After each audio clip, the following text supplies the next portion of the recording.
Imagine looking down at this thick, wobbly square of pure pork fat. Oh, wow.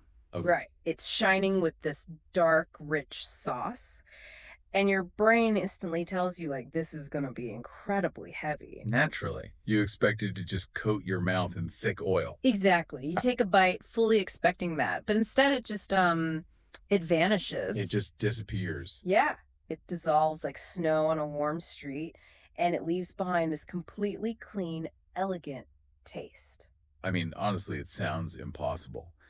But that kind of culinary magic is exactly what we are exploring today. Welcome to the Taste China Learn English Deep Dive. We are so glad you are here with us. Yes, absolutely. If you are joining us today, you probably share two big passions with us. Hmm. You love discovering fascinating food culture, and you want to improve your English vocabulary. Right. And today's journey is designed specifically for you.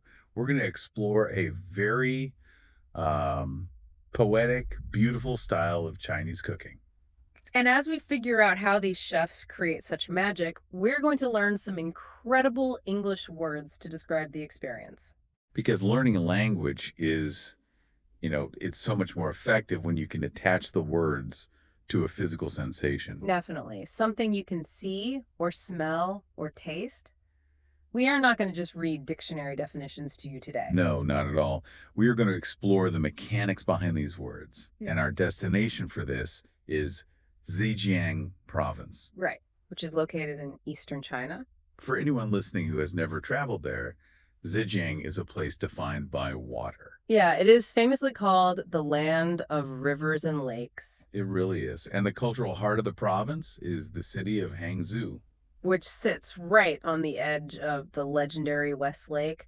When I think of West Lake, I picture these misty mornings. Oh, beautiful. Yeah, green hills covered in tea plants, gentle water, and ancient stone bridges. The scenery there is just so peaceful and incredibly refined. And the food from this region, which is called Zhejiang cuisine or Zhekai, is a direct reflection of that geography. So the culinary philosophy matches the landscape perfectly. Now, the source material we are looking at today uses one very specific English word to summarize Zhejiang food. And that is a great word to learn. Yes, the word is exquisite. Exquisite. Right. When we describe something as exquisite, we mean it is incredibly beautiful, highly delicate, and made with extreme care. An exquisite thing is, well, it's never clumsy. It's never rough. No, it requires high skill and deep attention to detail. Which is a really fascinating contrast to other regional cooking styles in China. It is. Let's use an analogy to help our listener visualize this. Okay, I love a good analogy. So if you look at northern Chinese food, for example, it is absolutely delicious. Yeah. But it is built for a different climate. Right, the freezing winters. Yeah. You might think of northern food like a heavy oil painting. The artist uses thick layers of paint, bold strokes, and intense colors. Heavy sauces and big warming flavors. Because people need that energy to survive the cold. Exactly. But down in Zhejiang, the climate is milder and it's heavily influenced by the water. So if northern food is a thick oil painting, Zhejiang food is like a delicate watercolor painting. Yes, a watercolor painting on a clean white plate. It relies on lightness, clarity, and very precise balance. And to create that watercolor painting, the chefs rely on another crucial concept. Which is The food in this region is deeply seasonal. season. Okay, the word seasonal just means things relate to the natural seasons, right? Spring, summer, autumn, and winter. Right. But in culinary terms, it is a strict rule. You eat what the earth provides at the exact moment it provides it. Ah, I see. You don't just eat spring bamboo shoots. You eat the specific bamboo shoot that pushed through the soil yesterday. Because tomorrow it will be too tough. Exactly. You eat foods when they are at their absolute peak of natural perfection. Okay, so we have this philosophy.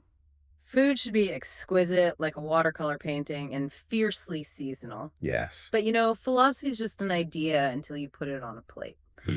I really want to look at how this works in practice. Let's do it. How does a chef capture a misty spring morning on a plate? Well, the best way to answer that is to look at the region's most famous dish, Longjing shrimp. Longjing shrimp. Yeah, this dish combines two of the most important products, the local geography.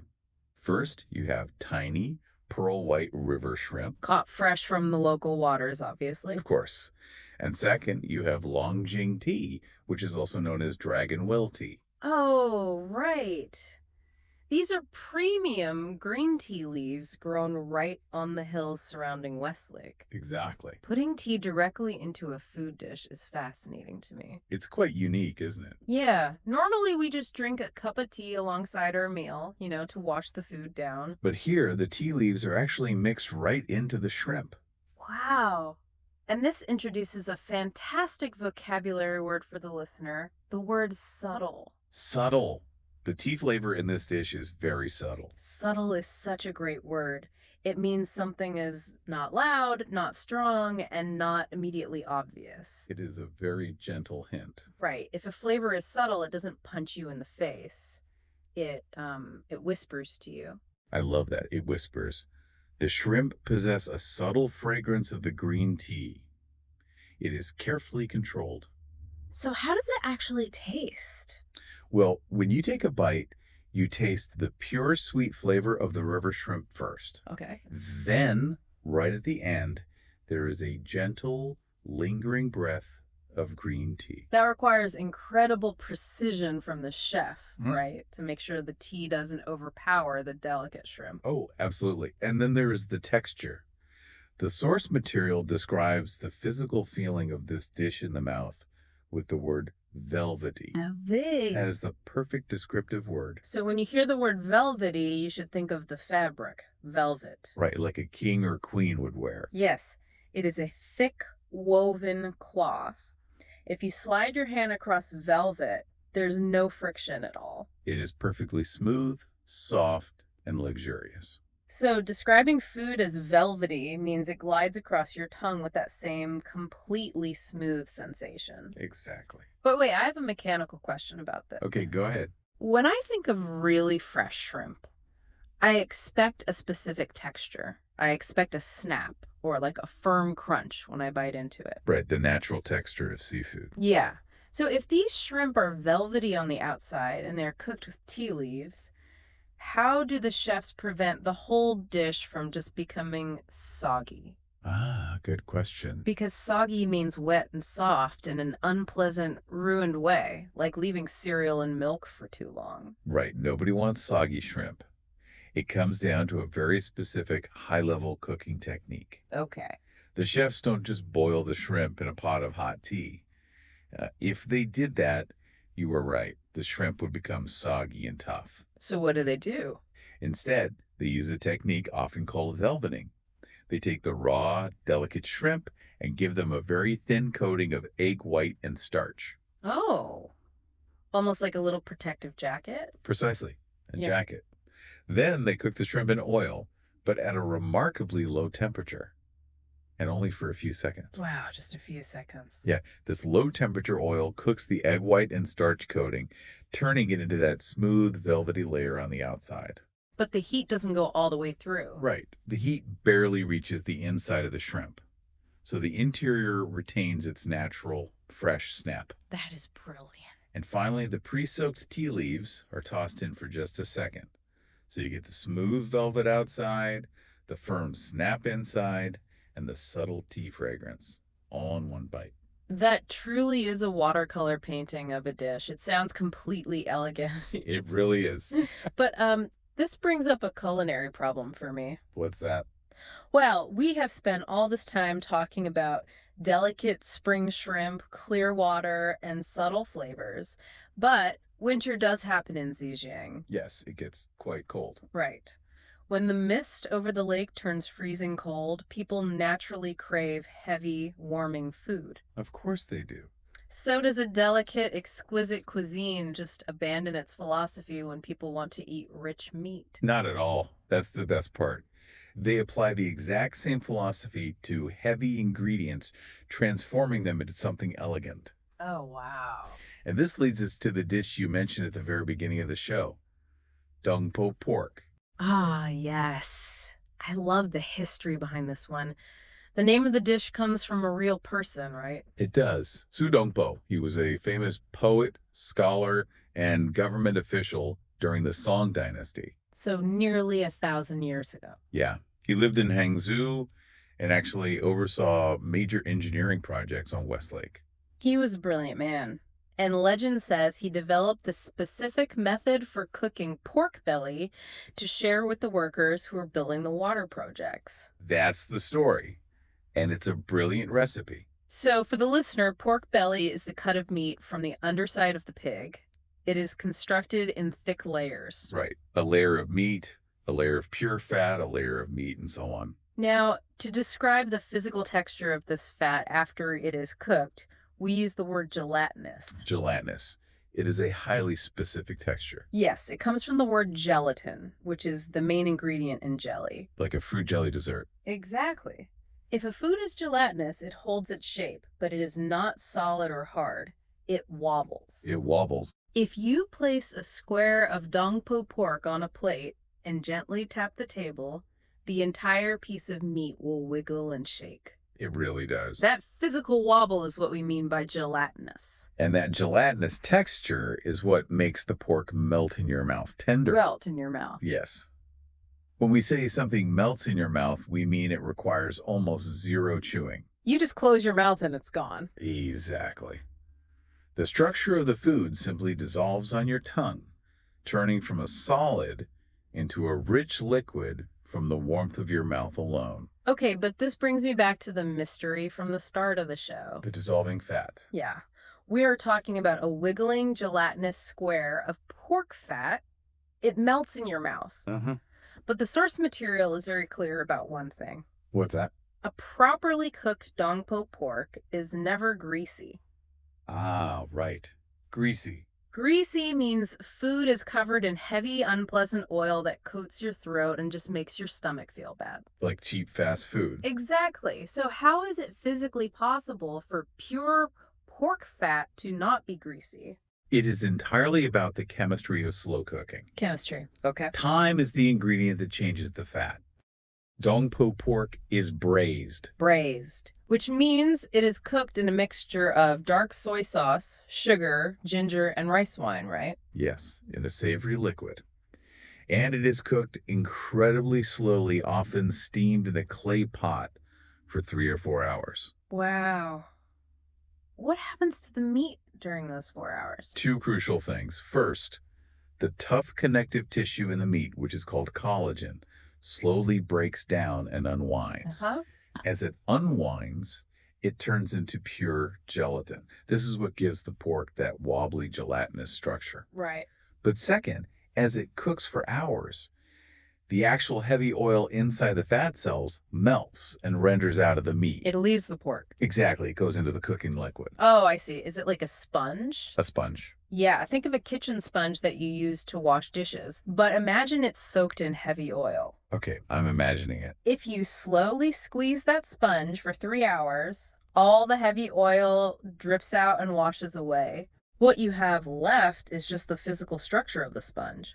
It is soft and holds its shape, but that heavy, greasy liquid is gone. That is a brilliant analogy. Yes. The gelatinous structure remains, the sponge, but the heavy lipids, the grassy oils, have simply vanished into the steam in the sauce. That makes perfect sense. And then the pork structure absorbs the clean flavors of the rice wine and soy sauce. So when you eat it, you get the rich, melting sensation of fat, but it feels surprisingly clean. It leaves no heavy oil coating your mouth, None at all. transforming a cheap, heavy block of pork fat into something light, complex, and clean. That truly is the work of a poet. It takes immense patience and a real understanding of how ingredients transform over time. For sure. But, even with the heavy oil removed, a thick square of pork belly is still a very rich dish. Yeah, of course it is. Your sense of taste will eventually get tired. Right. When you eat something rich, your tongue gets a little fatigued. You need a palate cleanser, Exactly. something bright to wake your mouth back up and provide balance. And that connects perfectly to our final famous dish today, Westlake vinegar fish. Oh, the vinegar fish. Yes. This dish provides the ultimate contrast to the pork.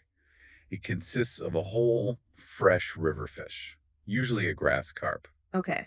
It is poached, which means it is cooked very gently in simmering water, and then it is covered in a dark, glossy sauce. And that sauce is made primarily from a famous local ingredient called Hangshan vinegar. Yes. Let's look at the primary flavor of that vinegar. We describe it using the English word tart. Tart. Tart is a taste that is sharp and slightly sour. Like a green apple. Exactly. If you bite into a green apple or a lemon or taste a strong vinegar, your mouth immediately waters. The sides of your tongue might even tingle a little bit. Yes, that bright, sharp, waking up sensation is a tart flavor. The tartness of the dark vinegar sauce slices right through any remaining richness from the pork. It is incredibly refreshing. But there is a massive risk when using a strong tart sauce on fish, isn't there? Oh, a huge risk. To understand why, we have to look at the main requirement for the fish itself. It must be completely flawlessly fresh. Right. We all know the word fresh. But the source material notes that traditional chefs in Zhejiang treat freshness almost like a scientific obsession. Especially with river fish. Because river fish present a unique problem. They do. Grass carp live in lakes and rivers, often near the muddy bottom, and they eat algae.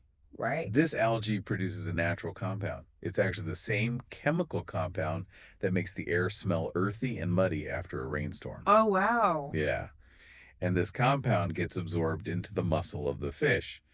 If you just catch the fish and cook it immediately, the meat will taste like mud. So how do the restaurants fix this? The source material mentions they put the fish in a clear water bath. Yes. High-quality traditional restaurants will take the live fish and keep them in tanks of pure, constantly flowing clear water. For how long? 2 or 3 full days before cooking them, and they do not feed them during this time. Ah, so they use the clear water to flush the fish's system. Exactly. As the fish swims in the clean water, it naturally processes and eliminates that muddy chemical from its muscles. So over 72 hours, the muddy flavor completely disappears. Yes. What is left is fish meat that is incredibly pure, delicate, and naturally sweet. That makes so much sense. But it makes me wonder about the tart vinegar sauce again. Okay, why? Well, vinegar is a very loud, aggressive flavor. If the fish meat is so delicate and pure after its clear water bath, doesn't pouring a dark, tart vinegar over it just destroy all that careful work? I see what you mean. Like, are they just covering up the delicate fish? It is actually the complete opposite. And this is where the genius of the flavor pairing lies. Oh? Think of a tart sauce like a bright spotlight on a dark theater stage. Okay, a spotlight. If the fish still tasted like mud, the sharp vinegar and the muddy flavor would fight each other and it would taste terrible. Right. But because the fish is flawlessly clean, the tart sauce creates a massive flavor contrast. I'm starting to understand. When you take a bite, the sharp, sour vinegar hits your tongue first, waking up all your taste buds. Yeah. Against that sharp background, the gentle, sweet, clean flavor of the pure fish meat shines incredibly brightly. That is amazing. The tartness doesn't hide the fish. It acts as a spotlight that makes the pure freshness of the fish completely obvious. The sharp tartness exists purely to highlight the delicate sweetness. Exactly. It goes right back to the core philosophy we discussed at the beginning. It is all about balance. Total balance. The subtlety and the snappy shrimp, the wobbly pork and the clean finish, the tart vinegar and the fresh fish. It truly is a watercolor painting of flavors. It shows a deep respect for the natural state of the ingredients. The chefs are not trying to force the food to be something else. Right, they're just guiding it to its best possible version. Exactly. Well, we have covered so much fascinating ground today, exploring both the culinary science of Zhejiang and the English language. You really have. Before we finish our deep dive, let's do a very relaxed review of the 6 key English vocabulary words we explored today. Good idea. Listeners, if you are somewhere where you can speak safely, say these words out loud to practice the pronunciation. And we can tie them directly back to the physical concepts we discussed. Perfect. Word number 1 is exquisite. Exquisite, Mm. extremely beautiful, delicate, and made with intense care. Just like the culinary philosophy of Zhejiang, choosing a light watercolor approach over a heavy oil painting. Word number 2 is seasonal. Seasonal, connected to the specific times of the year. The strict rule of eating what nature provides at its absolute peak of freshness, like those spring bamboo shoots. Word number 3 is subtle. Subtle, a gentle, quiet hint of something, a flavor that whispers rather than shouts, like the soft fragrance of dragon well tea lingering on fresh shrimp. Word number 4 is velvety. Velvety, a physical texture that is thick, soft, and perfectly smooth. The sensation of gliding without friction achieved by carefully coating the shrimp before a quick, low-temperature cook. Word number 5 is gelatinous. Gelatinous, having a soft, wobbly structure that holds its shape but isn't hard. The result of slow cooking collagen until it turns into the soft, melting structure of dumpo pork, acting like a sponge that has released all its heavy oils. And word number 6 is tart. Tart, a sharp, bright, slightly sour flavor that wakes up the mouth, like the dark vinegar sauce that cuts through richness and shines a spotlight on perfectly clean fish. Those are 6 exquisite vocabulary words to add to your English toolbox. Understanding the mechanics behind these words makes them so much easier to remember. It really does. Yeah. When you can connect a word to the wobbly texture of slow-cooked pork or the sharp taste of vinegar, it stops being just a word in a dictionary. Right. It becomes a memory. Yes. And that leads me to a final thought I want to leave you with today, our listener. We've spent this time learning how the food of Zhejiang tells a poetic story about its local geography. The rivers, the mist, the tea fields, and the changing seasons. Exactly. It reflects the land perfectly. So think about the place where you grew up. What story does the traditional food from your hometown tell about its geography? That's a beautiful question. Can you taste the local mountains or the nearby ocean, or maybe the wide plains and the dishes you love most? It is a wonderful question to explore on your own. Food is never just calories. It is geography, history, science, and language, all combined on a single plate. It really is. Well, thank you so much for joining us on this deep dive into language and culinary arts today. We hope you're walking away with a deeper vocabulary. A better understanding of cooking science, and a very big appetite. Please remember to like, share, and subscribe to our channel. Catch you in the next city.